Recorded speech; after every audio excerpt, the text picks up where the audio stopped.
আমরা জানি যেটা হচ্ছে যে শেয়ার বাজারে দুটো জায়গা আছে, একটা হচ্ছে যে সাপোর্ট আর একটা হচ্ছে রেজিস্ট্যান্স। যখন সাপোর্টটা ভেঙে যায়, ঠিক আছে, শেয়ার বাজার, তখন দাম পড়তে থাকে, আর যখন রেজিস্ট্যান্সটা ভাঙে তখন দাম ওপর দিকে ওঠে। আমাদের হাউস মানে জ্যোতিষের ক্ষেত্রেও ঠিক একই ঘটনাটা ঘটে। প্রত্যেকটা হাউস এক একটা সাপোর্ট এবং এক একটা রেজিস্ট্যান্সের উপর দাঁড়িয়ে আছে। এটা হচ্ছে তার মূল বিষয়টা। এই সাপোর্ট এবং রেজিস্ট্যান্সগুলো যখনই ভাঙবে, প্রত্যেকটা হাউসের ক্ষেত্রে আছে, এবং সেইটা যখন হাউস যখন ভাঙে, তখন যদি সাপোর্ট ভেঙে যায়, যেভাবে সাপোর্ট ভাঙবে আপনি নিচের দিকে নেমে যাবেন। অর্থাৎ দেখা যাচ্ছে যে দশম ভাবপতি, ঠিক আছে, যে দশম থেকে আমাদের কর্ম যাবতীয় যা কিছু বিচার করা হয়, তার সাপোর্টটা যখনই ভেঙে যাবে তখন আপনার কর্ম কিন্তু চলে যাবে। কিন্তু ঠিক সেম এজ দেখা যাচ্ছে একজন কেউ চাকরি পায়নি, দেখা যায় মানে হচ্ছে বেকার, সে যখন সেই রেজিস্ট্যান্স মানে বাধা, এই বাধাটা যখন সে ক্রস করে, তখন কিন্তু দেখা গেল সে তার চাকরিটা প্রাপ্তি হলো। তার মানে প্রত্যেকটা ভাবের একটা সাপোর্ট এবং এক একটা রেজিস্ট্যান্সের জায়গা আছে। এবার প্রশ্ন আসছে যে কতটা নিচে আমরা নামবো। সাপোর্ট যখন ভাবছে কত পর্যন্ত নিচে নামবো, তার একটা মাপকাঠি আছে, সেটা আপনার 12টার 80, সে বলে দেবে যে কত পর্যন্ত আপনাকে নিচে নামাবে। ঠিক সেম এজ আপনি উঠবেন, কতটা ওপর দিকে উঠবেন, সেটাও কিন্তু প্রত্যেকটা হাউস আপনাকে বলে দেবে যে কতটা পার্টের জায়গায় আসবে। আমি বিষয়টা খুব সংক্ষেপে বলার চেষ্টা করছি, এই কারণে সময়টা অনেকটা কমে গেছে। এটা প্রতি বছরই হয়, কপালটাই আমার এটা। যাই হোক, এবার আসছে যেটা, তাহলে প্রত্যেকটা বিষয় মানে আপনারা জীবনে যা যা কাজ করছেন, প্রত্যেক জীবনে যে এই পর্যন্ত এসেছেন, তাহলে আপনারা দেখুন যে একটা জায়গায় এসে আটকে গেছেন, অর্থাৎ তার নিচে আর নামেননি। তার মানে কি, ওই সাপোর্টটা আছে। যদি ফর এক্সাম্পল হিসেবে দেখি, দুটো পার্ট হয়, যে দেখা যাচ্ছে আপনার পরিবারে আপনার বাবা যতক্ষণ পর্যন্ত আছে, আপনার ওই সাপোর্টটা আছে, তারপর থেকে আপনি তার নিচে কিন্তু আপনি নামেননি। এবার দেখা গেল কোনো কারণে বাবা বা মা গত হলো, দেখা গেল বিষয়টা যে আপনি নিচে পড়ে গেলেন, অর্থাৎ আগের যে অবস্থা ছিল তার থেকে নিচে নেমে গেলেন। ঠিক সেম এজ উল্টো ঘটনাটাও ঘটতে পারে। সেই সাপোর্ট ভেঙে যাওয়ার পর কিন্তু আপনি আবার ওপরের দিকে উঠতে পারেন। ফর এক্সাম্পল কি, দেখা গেল আপনি মাধ্যমিক পাস করেছেন, জীবনে কোনোদিন সরকারি চাকরি আপনার পাওয়ার কথা নয়, কিন্তু দেখা গেল আপনার পিতা মারা গেল, পিতা মারা যাবার পর সাপোর্টটা ভেঙে গেল, কিন্তু সাপোর্টটা ভেঙে যাবার পর আপনি আবার ঘুরে দাঁড়ালেন। অর্থাৎ পিতা চলে যাবার পরে কি বিষয়টা হলো, দেখা গেল আপনি সেই সরকারি চাকরিটা পেলেন, কিন্তু যতদিন পিতা ছিল আপনার সঙ্গে ততদিন কিন্তু আপনি সেই চাকরিটা আপনি কিন্তু পাচ্ছিলেন না। তার মানে সাপোর্টটা ভেঙে গিয়েও কিন্তু আপনার ডেভেলপমেন্ট হলো। ঠিক সেম এজ জায়গা থেকে আমরা যদি দেখি, ঠিক একইভাবে রেজিস্ট্যান্স মানে বাধা, সেই বাধাটা যখন আপনার ভেঙে যাবে তখন আপনি ওপর দিকে উঠবেন, আবার কারোর ক্ষেত্রে নিচের জায়গা থেকে আসতে পারে।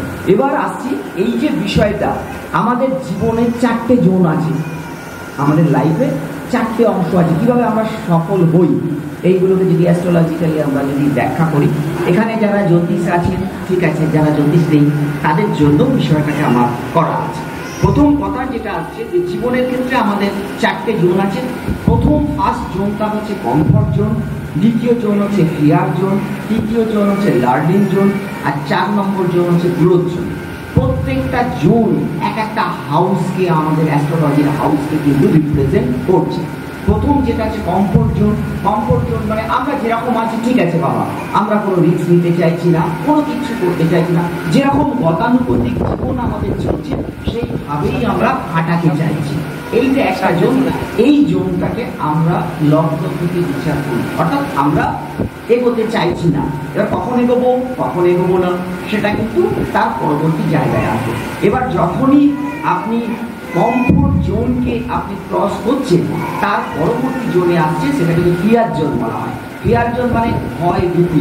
প্রত্যেক মুহূর্তে আপনার মনে হচ্ছে আমি যেখানে আছি সেখান থেকে আমি নিচে নেমে যাবো না তো, আমি ওখান থেকে পড়ে যাবো না তো। তাহলে প্রতি মুহূর্তে একটা ভয় ভীতির মধ্যে দিয়ে আমাদের জীবনটাকে সেইভাবে আমরা কিন্তু চালাচ্ছি, যেটা যার সঙ্গে যুক্ত আছে আমাদের জীবনের লাভ এবং ক্ষতি। অর্থাৎ এটা আমাদের সেকেন্ড হাউসকে কিন্তু নির্দেশ করছে, অর্থাৎ দ্বিতীয় ভাব থেকে আমাদের লাভ ক্ষতি অঙ্কটা করছে। অর্থাৎ প্রতি মুহূর্তে আমরা কি পাবো, আমরা কি পেলাম, এই জায়গাটা প্রতি মুহূর্তে, এবং যেটা পেয়েছি সেই সম্পদটাকে কি আমরা ধরে রাখতে পারবো। এবার যখনই আপনি কমফর্ট ফিয়ার জোনকে ক্রস করতে পারবেন, তারপর আপনার মনের মধ্যে বুকে একটা বল বা সাহস আসবে, কি হবে, আমার দ্বারা কিছু হবে। তাহলে থার্ড হাউস থেকে উদ্যম এবং উদ্দীপনার বিচারের জায়গাটা আসে, এবং কি আসে, যেটা নতুন নতুন অভিজ্ঞতা, সেই জায়গাগুলো কিন্তু আমাদের এই থার্ড হাউস থেকে আমাদের পুরো বিষয়টাকে বিচার করা হয়। এর পরবর্তী ক্ষেত্রে যখনই আপনি আমি ভুল বললাম, ফিয়ার জোন যখনই আপনি ক্রস করবেন, তখন আপনি যেখানে আসবেন লার্নিং জোন। লার্নিং জোন মানে আপনি সেখানে নতুন কিছু শিখবেন, নতুন উদ্যম নিয়ে এগোবেন, এটা হচ্ছে লার্নিং জোন। এর পরবর্তী ক্ষেত্রে যখন এই লার্নিং জোনটাকে আপনি ক্রস করবেন, তখন যেটা আসবে সেটা হচ্ছে গ্রোথ জোন। এই জায়গাটা কিন্তু আমাদের জীবনের সব থেকে মূল্যবান জায়গা, যেটা আমরা ফোর্থ হাউস থেকে, অর্থাৎ মানসিক খুশি। তার মানে মানসিক খুশিটা সেটা কিন্তু নির্ভর করছে এই গ্রোথ জোন, অর্থাৎ ডেভেলপমেন্টের কথা।